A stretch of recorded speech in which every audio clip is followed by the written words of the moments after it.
Hallo Freunde!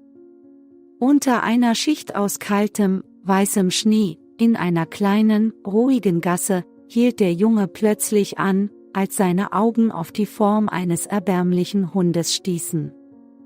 Er war fest mit einer Kette an die Tür eines alten Hauses gefesselt, das keinen Schutz hatte. Der Schnee bedeckte die Straße und der kalte Wind schnitt die Haut ab, aber das Tier konnte nur vor Kälte zittern. Sein Fell war schmutzig, mit Schnee bedeckt und mit Eisflecken bedeckt.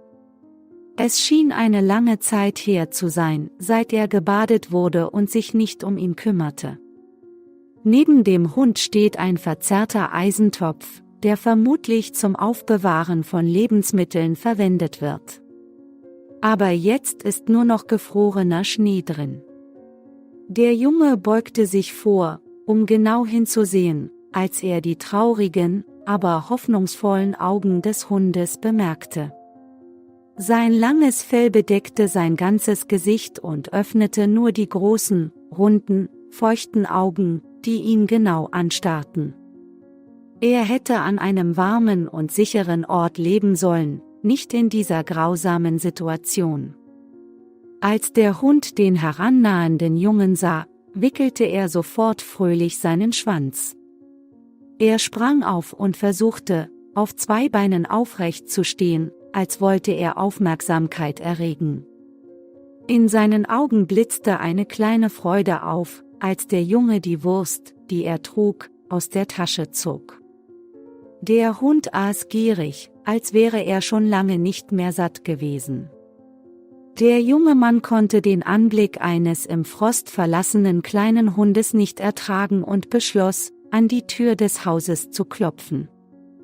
Ein Mann mittleren Alters öffnete die Tür, sein Gesicht spiegelte sich offensichtlich in Sorge wider.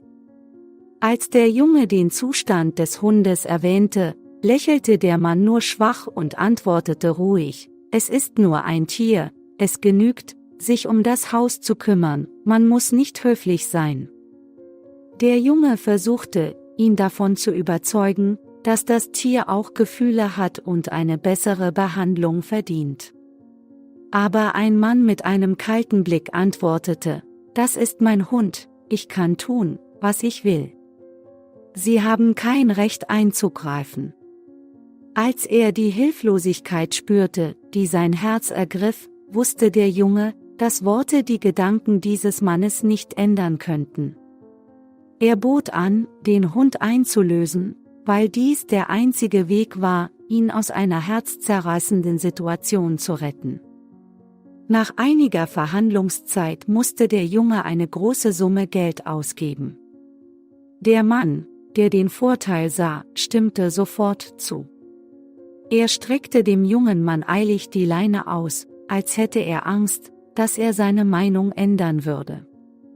Als die Leine von seiner Hand entfernt wurde, sprang der Hund sofort fröhlich auf dem Heimweg mit dem jungen Mann zusammen. Von nun an wird er nie wieder kalte und misshandelte Behandlung tolerieren müssen.